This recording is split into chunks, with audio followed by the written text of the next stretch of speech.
Handa pa kayo tanggapin ang pagpapala, biyaya at pagtitiis? Handa rin ba kayo magsakripisyo at mapagtagumpayan ng anuman dumating sa inyong buhay? Gawin ninyo ang mabuti.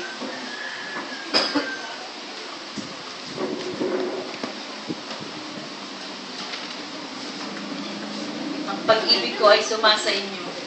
Ito ang panahon ng pagtutuwid. Ipagsusulit ng bawat isa ang kanyang mga gawa.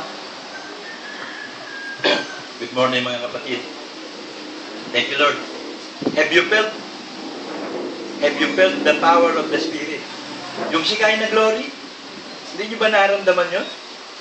Unang araw pa lang ng pagsamba natin mga kapatid. Pagpapala agad. Pag ako kinukutuban, nangyayari. This year, napakaraming blessings ang papasok sa atin. May mga kutuba ko nagaganap eh. Pag kinukutuban ako, nagaganap eh. Itong taon na to, ang masaganang pagpapala ng LCJ Ministry sa lahat ng mga pagtitiis, magpapagal, magtitiyagan, maging tapat sa pananampalataya. Yun ang sabi ng message ng mga prophet ngayon. Handa na ba kayo? Tatanggapin natin ang masaganang spirituality, physical, material. Pero kailangan magtiis tayo at patuloy na sumasampalataya. If my words abide in you, and you abide in me, ask anything and I will give it to you. Ito yung sinabi ng Diyos natin na gumawa ng langit at lupa, na Diyos na hindi makapagsisinungaling. Sa maraming panahon, sa maraming panahon ng pagsubok, mga kahirapan ng tiisin, sanay na ba kayo? Kasi magsasanay ka magtiis. Ang pagtitiis ang susi ng lahat ng bagay, mga kapatid. Ang Panginoong Hesus nakapagtiis hanggang sa kamatayan sa krus. Si Lucifer hindi nakatiis, bumigay. Si Balaam, si Kore, si Dan, si Abiram, si Demas, hindi sila tumagal, hindi sila nakapagtiis hanggang wakas. So ang pagtitiis na ibinigay sa atin ng Diyos, yun yung bunga ng Espiritu Santo na long suffering. Napakahabang pagtitiis. Hindi lamang tayong sasampalataya, kundi makikipagtiis naman tayo alang-alang kay Kristo. Sabi sa Philippians 1,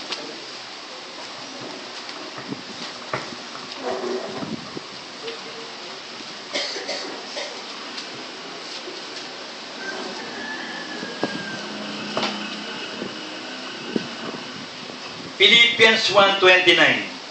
Sapagkat sa inyo'y ipinagkaloob alang-alang kay Kristo, hindi lamang upang manampalataya sa Kanya, kundi upang makipagtiis din naman alang-alang sa Kanya. So, hindi sapat yung sumasampalataya. Kapag ikaw sumasampalataya, magsisikap ka, magtitiis ka, at may idadagdag sa iyong pananampalataya. Sabi sa 2 Peter 1:5. Oo, dahil din dito sa pagkaragdagdag sa ganang inyo ng buong sikap. So, buong sikap, ibig sabihin magtitiyaga ka talaga, magtitiis ka. Titiisin mo. Ay ipamahagi ninyo sa inyong pananampalataya ang kagalingan, at sa kagalingan ay ang kaalaman. At sa kaalaman ay ang pagpipigil. At sa pagpipigil ay ang pagtitiis. At sa pagtitiis ay ang kabanalan. At sa kabanalan ay mga mabuting kalooban sa kapatid. Sa mabuting kalooban sa kapatid ay ang pag-ibig. Sapagkat kung nasa inyo ang lahat ng bagay na ito at sumasagana, ay hindi kayo pababayaan maging mga tamad o mga walang bunga sa pagkakilala sa ating Panginoong Hesukristo. Napakaraming tiisin tayong dadaanan, pero pagtatagumpayan natin yung lahat. Bakit? Napagtagumpayan ng Panginoong Hesus. Yung koronang tinik. Napakaraming tinik na korona sa ating ulo. Madami tayong papasanin, mga krus. Madami tayong titiyagaan tiisin. Yung palo, yung 39 na latay sa likod ni Kristo, mga sakit yan eh. Sabi ni Pablo, pinupunan ko sa aking katawan ang lahat ng kakulangan ng hirap ni Kristo. So, ibig sabihin, yung kakulangan ng hirap ni Kristo na hindi na tayo magpupuno ang katawan. Kaya meron tayong mga latay, mga sakit. Kapag ikaw may arthritis, ang sagot doon, titiisin mo lang yun. Huwag ka na maggamot doon. Kasi ang tindi ng side effects niyan, yung mga gamot sa arthritis, titiisin mo yun. Meron kang tinatawag na kung ano-ano sakit. Meron yung may diabetes. Ayan, sa diabetes, kailangan uminom ka ng gamot dyan. Kasi kinukontrol niya ng dugo eh. Yung blood sugar. Pero pagdating doon sa mga pain reliever, Napakatindi ng side effects niya. Uminom na lang kayo ng nilagang sambong, nilagang banaba, o nilagang kung anong-anong dahon na mga herbal, makakatulong yan. Kasi lahat ng gamot, alam niyo, may side effects yan. Kaya binigay sa atin yung kapangyarihan ng healing. Pag may sakit ka, ilahens mo sarili mo. May sakit yung anak ko, ilahens mo. May sakit ka, palehens ka sa anak mo. Kasi may kapangyarihan tayong lahat na mag-lehens. Magpagaling namin. Kailangan lang sanayin mo.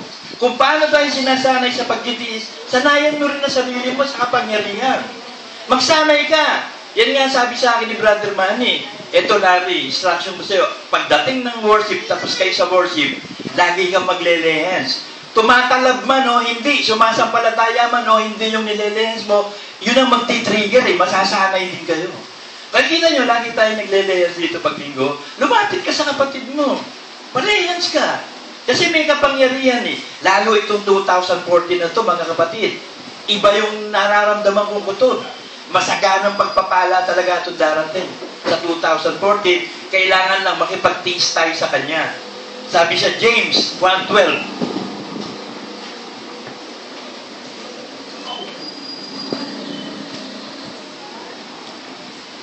mapalad ang taong nagtitiis ng tukso, sapagkat pagkasubok sa Kanya, siya tatanggap ng putong ng buhay na ipinangako ng Panginoon sa mga nagsisiibig sa Kanya. So, mapalad yung mga nagtitiis. So, ang tanong dun, sanay ka na ba magtiis? O ayaw mo magtiis? Kasi ako, hindi ako matiisin Ako'y mainipin. Baliktad Ako mainipin. Pero kailangan gawin ng Diyos, matiisin ako. Ang paraan, stroke. Ang tindi ng paraan, stroke. Na-stroke ako. Kasi sa stroke talagang bedridden ka Mabubuwisit ka sa buhay mo dun. Hindi ka nakakalakad, pungkolyo ka, parang ang gagambang pungkolyo. Pero nakipaglaban ako ng mabuting pakikipaglaban ng panala. Ang ginagamit ko lagi yung Word of God. You can do all things for Jesus strengthens you. Lahat ng bagay magagawa ko, sabi ng Diyos. Makakalakad ako. Hindi nakalakad ako. Kung kaya mo, lahat ng bagay sa pananampalataya mangyayari. Kaya ko lumakad. Sabi ko, pamigay mo na yung wheelchair. Hindi ko na kailangan niya. Maglalakad ako. Alam mo, sa awa ng Diyos, kapag lakad ako. Lahat ng bagay. God has not given us the spirit of fear to bondage, but boldness, love, and a sound mind. Kasi yan ang binabanat sa akin ng demonyo. Nakikipaglaban ako mabuti. Kailangan makipaglaban ka sa supernatural na paraan. Huwag yung natural. Kasi yung mga doktor natin, natural Tayo, supernatural. Word of God. Panampalataya ka sa Word of God, i-apply mo sa buhay mo. Sumampalataya ka, magaganap sa iyo yan. Ito nga, meron akong isang panalangin na hindi ko pa masabi siya dahil hindi pa nagaganap. Sa family ko to Mahirap tong panalangin na to Kailangan ng maraming pera, kailangan ng koneksyon, kailangan ng panahon. Pero pag ito nangyari na, i-announce ko ito na talagang ng Diyos, dinidinig niya ang mga panalangin ko. Kasi marami ng panalangin na dinidinig ng Diyos Mga panalangin ko. Bawat isa sa inyo, sa pamilya ko, everybody. So everybody happy. Kailangan may pastor talaga na mangangalagan lubos at tupa, may pastor na mamamagitan. Si Kristo ang good shepherd na namamagitan sa atin hanggang ngayon. Nagpe-pray siya sa Ama. Ipinagpe-pray niya tayo. Kasi kailangan makapagtiis tayo. Kasi alam niyo sa tribulasyon, paiiksiin ng Diyos ang panahon kasi hindi na makapagtitiis ang mga elect. Itong panahon ito ngayon, binibigyan tayo ng mahabang pagtitiis. Sabi sa Hebrews 12:7, na dahil sa ito'y parusa kayo nagtitiis, inaari kayo ng Diyos na tulad sa mga anak, sapagkat alin ang anak ang hindi pinarurusahan ng kanyang ama. So, binibigyan tayo ng palo. Tinutuwid tayo ng Diyos. Kasi ako, hindi talaga ako nananalangin nung araw Hindi ako mapanalangin. Ang mga member ko, hindi ko pinagpipray. Anong klase kang pastor? Kailangan akong paluin ng Diyos, maestro. Inaari kang anak So, kailangan ka ma-stroke. Kasi pag naka-stroke ka, wala kang gagawin, hindi mag-pray. Nakahiga ka lang dun Bibigyan ka ng pagkain. Ano gagawin mo dun? Meditation and prayers. Kaya mas maganda minsan yung kayo nabebedridden. Mas maganda yun kasi pag nabedridden ka, magpe-pray ka Kakausapin mo ang Diyos. Kesa doon sa active ka, kung saan lupalop ka magpupunta at maggagala, baka mag-disco ka pa't mag-casino Kaya nga, lahat ng bagay na nagaganap sa atin, sa kabubutihan ang umiibig sa atin. Lahat ng bagay, masama man o mabuti, may kasalanan ka, wala kang kasalanan. Lahat yan ginagamit ng Diyos para sa ikatitibay natin. At kailangan magsanay tayo dyan. Dahil sa Ecclesiastes may sinasabi,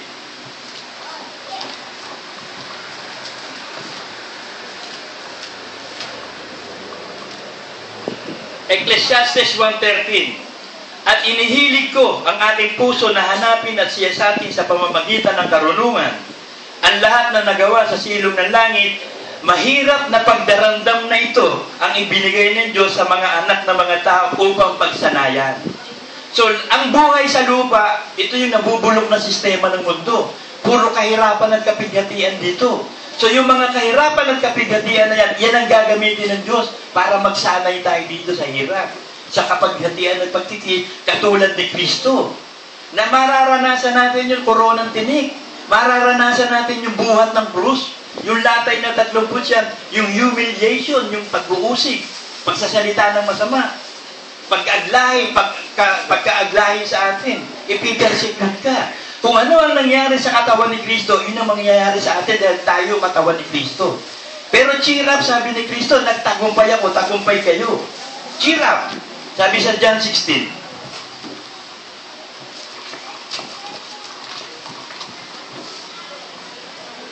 John 16:33.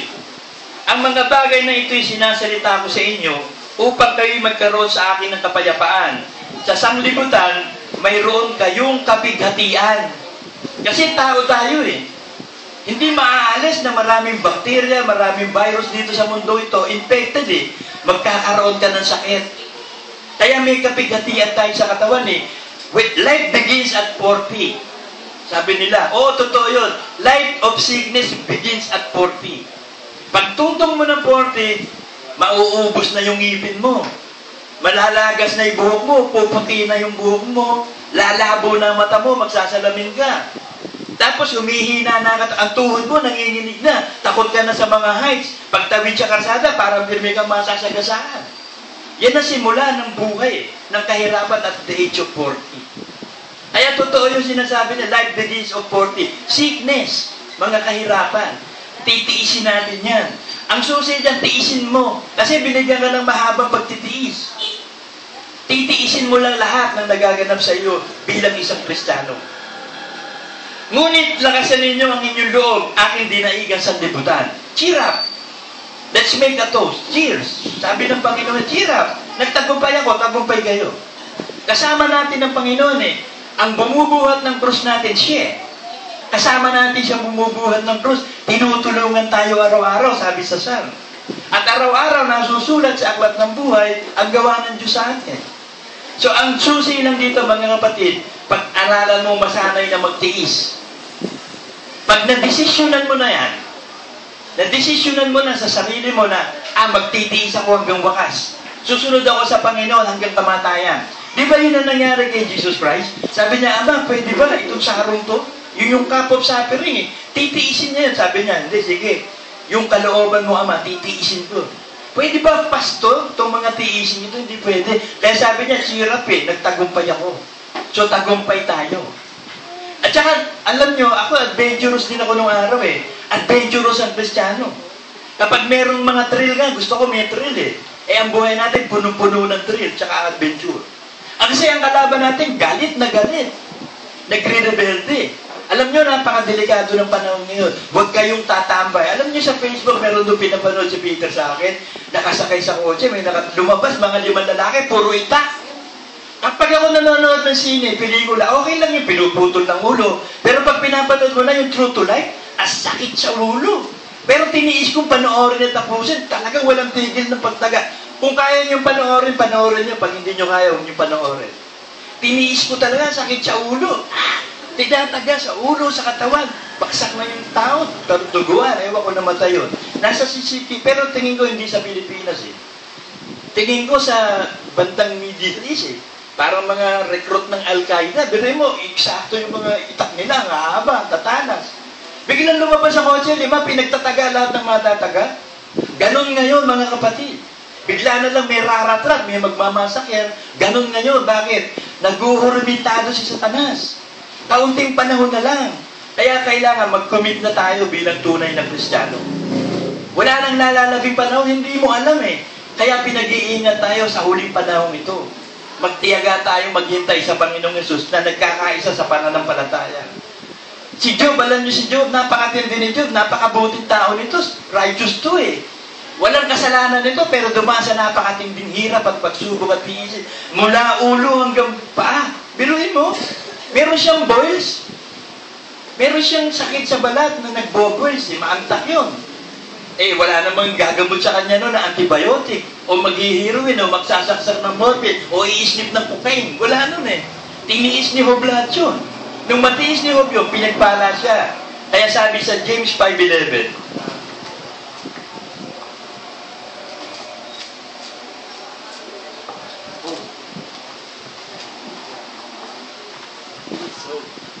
ang ibig sabihin ng Job, he cries.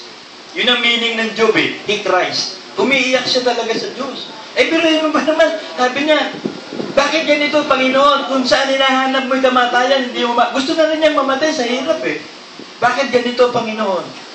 Pag umaga, gusto niya maggabi. Pag gabi, gusto niya mag-umaga. Tiniis niya lahat yun. Napakahirap nun, hindi ka nakakaalis sa isang lugar eh. Ano yung panggagamot mo dun? Meron niya na naiiwang asawa, buwisit pa. Sinasabi ng asawa niya, sumpay mo na yung Diyos mo. Biruin mo, namatay lahat ng anak natin, ubos ang kayamanan. Tapos ganabi, sabi ni Job, God give it, God take it away. Nagbigay ang Diyos, siya kukuha. Ibinigay yung anak natin, hindi kukunin yung kayamanan, hindi kukunin, nasa kanya desisyon. Hindi nagkasala si Job na kahit isang salita laban sa Diyos. Tiniis niya lahat yun. Kaya mapalad ang nagtitiis na tao. Mapalad tayo lahat kung makikipagtiis tayo kay Kristo. Sabi sa Job 5:11. Narito, tinatawag nating mapapalad ang mga nagtitiis. Inyong nabalitaan ang pagtitiis ni Job at inyong nakita ang pinangyari ng Panginoon kung gaano ang lubos na pagkahabag at pagkamaawain ng Panginoon. Awang-awa ang Diyos kay Job kasi pinagbigyan niya lang si Satanas eh. Kasi sabi ni Satanas, kaya lamang nakakasamba sa iyo si Job. Kasi maganda katawan niya, mayaman yan eh. Purbahan mo, sabi niya, sige, papayag ako, subukan yan. Pero hindi mo siya pwedeng patayin. Di ayun, sinubukan. Pero yung nagbe-birthday party mga anak niya, biglang lumindol, patay na itong anak. Tapos yung inaalaga ang baka, yung camel, yung mga guya, yung mga tupa, may dumating na tulisan, pinagnanakaw. Laging may natitirang isa para mag-report. Pupunta doon, Job, ubos na po yung kambing natin, ubos na po lahat ng hayop.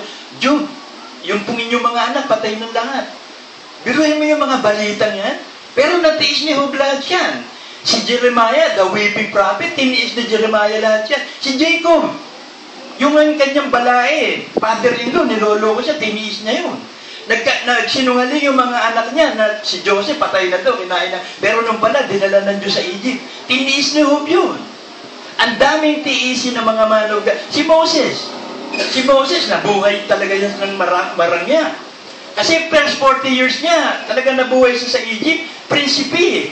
Lahat ng luho, naganap niya. Yung next 40 years niya, yun na yung pagsisimula ng mga pagtitiis at pagtitiyaga, pag-aaral. Inihahanda si Moses.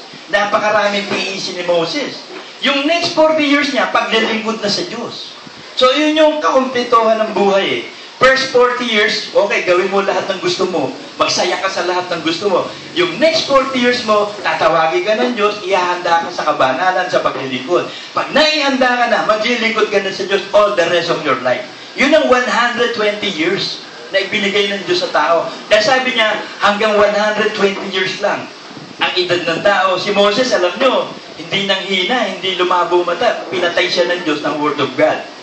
Kasi 120 years lang ang sabi. Nasa Deuteronomy yan eh.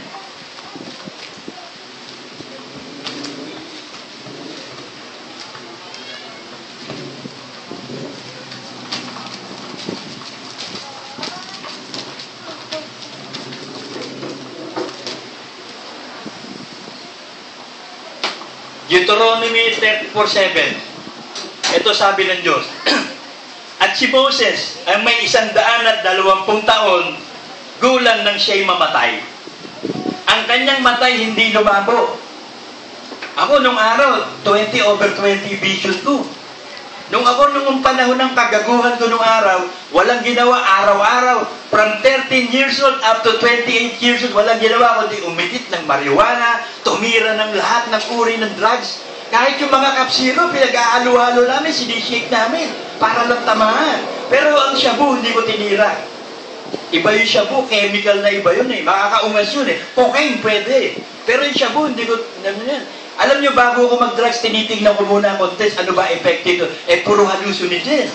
Puro matitindi, tama. Pero tinawag ako ng Diyos.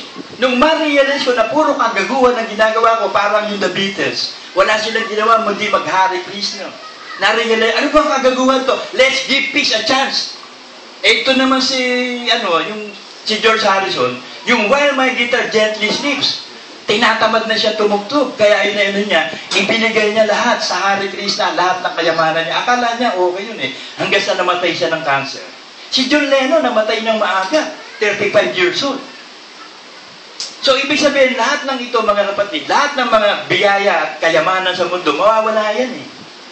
Yung damo, tayo yung damo eh. Madali tayong mamamatay. Short lang ang period of life. Yung bulaklak ay yung kayamanan ng damo. Yan ang natutuyo din agad yun, useless. Bakit ka papayag na mabuhay sa mundo na pag namatay ka sa impyerno ka? O hindi ka man mamatay, kukunin ka ng Diyos kapag tunay kang Kristiyano. So mamili ka. Pinapipili ka, makikipagtiis ka ba kay Kristo o hindi? Magkikristiyano ka ba o hindi? Sabi sa Deuteronomy 30:19. Meron ako nabasa eh. Ano ba yung nakasulat doon? Choice, chances, change. You have a choice. Ikaw ba magbabago to have a change? Choice, chance, and change. Maganda yun. Yung medyo nagko-comply sa Word of God yun eh. Pipili ka na ikaw ay babaguhin ng Diyos. You have the choice to change. And it is a challenge eh. Kailangan makipaglaban ka na mabuting pakikipaglaban. Pag pinili mo ang Diyos, lahat ng hubo ng demonyo, si Satanas, kaaway mo na. Hindi ka natatantanan yan. Hindi namin kayo tatantanan. Tandaan nyo yan. Pero panalo. Kasi talo na si Satanas eh. Nang maipako ang Panginoong Hesus sa krus, talo na si Satanas eh. Siya na ngayon yung leon, like a roaring lion, bungal na. Wala nang pangil si Lucifer, si Satanas. Puro grrrr, gano'n na lang yun. Kasi pag ikaw gano'n na matatandang leon eh, yung bungal na, parang pupunta ka ngayon sa mga batang leon. Ang kakain sa'yo, yung batang leon, hindi yung pinaka-head na leon na wala namang ngipin. Si Satanas, puro pananagot lang ngayon. It's all in that mind. Lahat ng pumapasok sa isip natin, mostly kay Satanas siya. Yan ang kanyang battlefield, yung isip natin. Kaya you have the mind of Christ. Kapag Word of God nasa isip mo, lahat na sasabihin ni Satanas, religigin mo, ipapalit mo Word of God. Yun ang pakikipaglaban. Yun ang matinding pakikipaglaban. Pero pumili ka, sabi sa Deuteronomy 30:19, aking tinatawag ang langit at ang lupa na pinakasaksi laban sa iyo sa araw na ito, na aking ilagay sa harap mo ang buhay at ang kamatayan, ang pagpapala at ang sumpa. Kaya't piliin mo ang buhay upang ikaw ay mabuhay, ikaw at ang iyong binhi. So ikaw at ang mga anak mo, sasaluhin kayo ng Diyos, aarugain kayo. Pero piliin mo ang buhay at pagpapala. Piliin mo ang Diyos. Kasi yung buhay, alam nyo, naranasan ko maraming pera, barkada, lahat. Lahat ng kagaguhan sa mundo, naranasan ko. Pulpid na masama ako eh. Edad pa lang ng 6 years old pa lang ako, addict na ako sa sugal. 13 years old pa ako, libre pa marijuana nun sa akin, namimigay, pospro. Tinesting ko, puro dahon. Tinesting ko, bulaklak, mas matindi bulaklak. Pangit ang dahon, bulaklak. Dumating yung mga Cambodian hemp, mga Buddha, dito sa atin, mga triple lines. Tinesting, lumabas yung buntot pusa, lumabas yung kulay orange, yung mga dagkitan. Tinesting ko yan. Pero hanggang doon lang ang tama. Pag inabot mo na yung tamang yun, hanggang doon na lang, wala na, tapos na. Pero nung makikilala ko ang Diyos, lahat ng tama na, wala, iisa na lang ang gusto kong tama, yung normal. Yun na lang. Kasi pag kami mga basag na, pinag-uusapan na, pare ikaw, ano ba gusto mong tama? Tumitra ka ng mescaline, di ba? Anong trip mo doon? Acid yun eh. Sabi ko, wala. Sabi sa akin, ikaw pare, ano ba gusto mong tama? Ako, ang gusto kong tama, normal. Kasi matagal na panahon hindi ako normal. Lagi tayong basag araw-araw, lagi tayong durog. Araw-araw, nakakasawa din ang lagi kang durog at basag eh. Gusto ko naman normal. Tinesting ko magpaka-normal. Hindi ko makaya pagdating ng barkada. Bro, halika na pare. Hindi ka makakatanggi. Bakit? Eh talagang matindi yung pananawagan ng barkada eh. Libre inom, libre damo, libre lahat. Paano hindi napupunta? Libre. Tapos, di sige, banat. Nung tawagin na ako ng Diyos, nagsimula na. Nung tawagin ako ng Diyos na mag-commit na ako sa Diyos, instant yan. Sigarilyo, alak, drugs, lalahat yan. Hindi totoo yung gradual mo. Sabi, gradual, magkikendi ka, tanggal ng sigarilyo. Hindi, it's a power of decision. Decide. Ikaw ba sumasampalataya bago ka nilalang? Di bago. Ikaw ba kung bago nilalang, lahat ng bisyo, wala na. Pananampalataya ang kailangan. So, pag sampalataya mo, mangyayari sa iyo. Ang nakipag-isa kay Kristo, bagong nilalang. Nakipag-isa ka ba? O di bago ka nilalang. Ang lahat na nakipag-isa kay Kristo, naipako na sa krus yung dating pagkatao, nabubuhay na lang bago. O di wala na yung dati, bago na. So, lahat ng Word of God na yun ang magiging isip mo. Pero kailangan mo makipagtiis. We are to hold fast and persevere to the end. Sabi sa Galatians 6:9.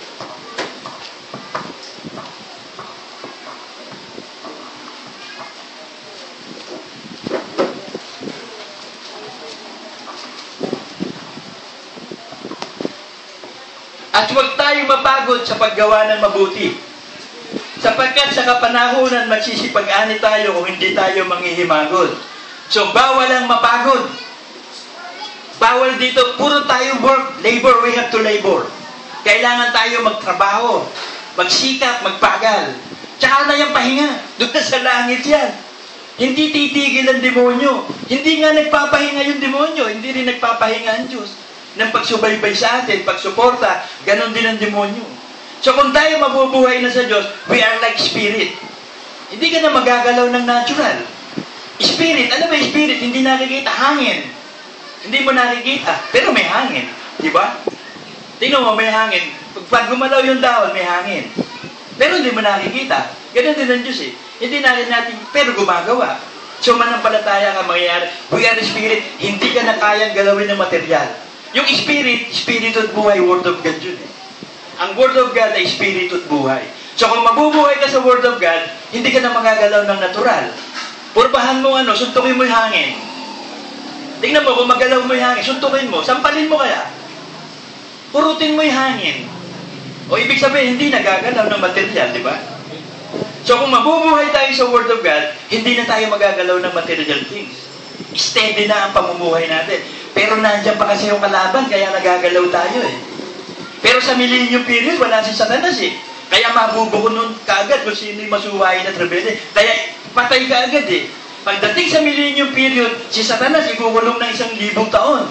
So walang tempter, walang manunukso. So mismong talagang bukal na puso mga tao nun. Kapag hindi sumunod, patay na kaagad. Iron rod ang pamumuno ni Kristo, dead na kaagad. Hindi ka sumunod, patay ka na. Kasi walang tempter eh, wala si Satanas eh. Eh tayo, tinitiyaga tayo ng Diyos kasi may tempter pa eh. Nandito pa si Satanas eh. At ang mga alipores niya, tinutukso tayo. Kaya sabi, mapalad yung nagtitiis ng tukso. Sapagkat ipagtatanggol tayo ng Diyos, sabi sa Peter.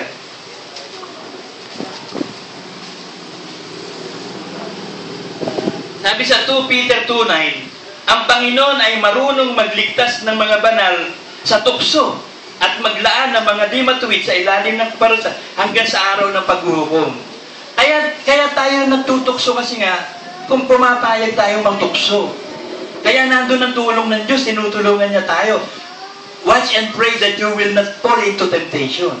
So ang susi dito, you watch and pray. Maging alert ka. Magmasid ka, tignan mo yung work ng demonyo. And then pray. Pag ikaw nagpe-pray, malalabanan mo na yung tukso, makakalayo ka sa tukso. Kasi alam nyo, walang malakas na lalaki o babae sa tukso. Tandaan nyo yan. Pag nagdikit ang laman, yan ay laman. Pag nag-init yan, magkokopong-kopong yan. Walang sinasabing malakas. Miski ako rito, pastor, padikitin mo sa akin sino yung maganda na yan. Yung mga beauty, si Megan yan. Idikit mo sa akin yan.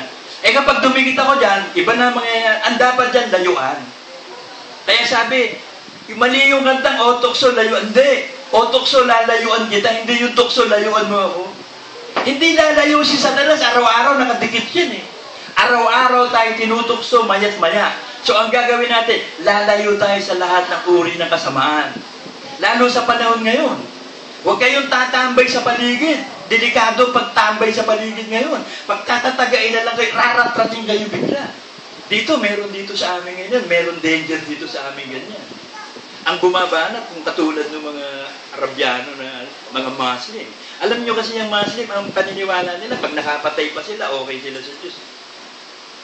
Jihad, kung tawagin, the holy war. They will die for Allah. Akala nila kasi, pag namatay sila, pupunta sila sa langit. Yun ang naituturo sa kanila, maling aral eh. Pero naman, pumatay ka ng tao sa langit pa. Anong klaseng mga aral yan? Pero tayo, tinuturuan tayo ng tamang aral ng Diyos eh. Binigyan tayo ng apostol, nakaraos tayo doon sa December 13, pagbibigay-bugay kay Brother Manny, nakapagpasalamat tayo ng isang taon na naman pasasalamat sa nakaraan 2013. At itong pagpasok ng 2014, yung hindi pa talaga committed, mag-commit na kayo. Yung hindi pa talaga handang magtiis na kayo. Kasi ito na yun ang panahon ng pag-aani ng kasaganaan, tandaan nyo. Pag ako kinukutuban, nangyayari. Marami na akong kutob na nararanasan eh. Yung tinatawag na tinuro ni Brother Ross nung araw niyan sa amin sa Spirit, nakalimutan ko na yung araw na yun eh. Yung intuition na tinatawag of the Spirit, yung kutob ng intuition mo, yun eh. Parang hindi maalis eh. Kasi pag hindi maalis sa isip ko, ibig sabihin talagang yun eh. Yung pag may mga bagay sa inyo na parating pumapasok sa isip at puso nyo, halimbawa, mag-commit ka na. Huwag ka nang malay sa pagsamba, mag-igap at maghandog ka na. Huwag ka nang magnanakaw, tanggapin mo na si Kristo. Maging alagad ka na. Diyos yan. Pumapasok sa isip yan sa intuition, pinagpapasya ka na. Kasi hindi ka pipilitin ng Diyos na magpasya. Magpukusa ka magpasya. Ikaw ang may kapangyarihan sa pagpapasya. Ang Diyos, sinabi na ng Diyos, inilatag na ng Diyos, ito kalooban ko, ito kailangan niyong gawin. So ikaw ang pipili. Kapag pinili mo na, itong panahon ito mga kapatid, pag pinili mo na talagang committed ka na sa Diyos, magiging alagad ka na ng Panginoong Yesus, susundin mo lahat ng dekreto ng apostol, mabubuhay ka na sa kabanalan, magpapakabanal-banal ka, masaganang buhay. Babasahin ko sa inyo. Isaiah 1:16 to 20, para kompleto. Maghugas kayo, maglinis kayo, alisin ninyo ang kasamaan ng inyong mga gawa sa harap ng aking mga mata. Maglikat kayo ng paggawa ng kasamaan. Matuto kayong magsigawa ng mabuti. Inyong hanapin ang kahatulan. Inyong sakluluhan ang napipigati. Inyong hatulan ang ulila. Ipagsanggalan ninyo ang babaeng bao. Magsiparito kayo ngayon at tayo'y magkatuwiranan.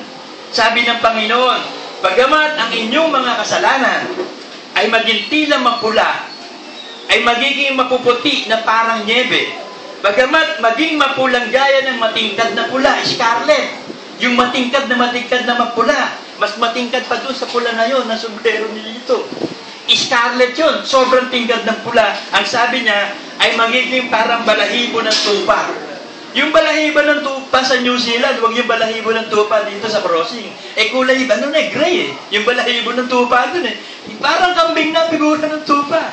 Dahil hindi naglilinis eh. Ayaw palinis. Ganon din tayo. Baka may tupa dito, parang kambing na. Tupa, pero ang kulay niya, kulay kambing. Hindi nalilinis eh. Kulay gray, kulay itim na. Parang taong uling. Yung sa kalsada, ano ba yung tawagin na? Taong grasa. Parang taong grasa ka na, maghugas na. Kung kayo'y magkusa at magmasunurin, kayo'y magsisikain ng buti ng lupain. Amen!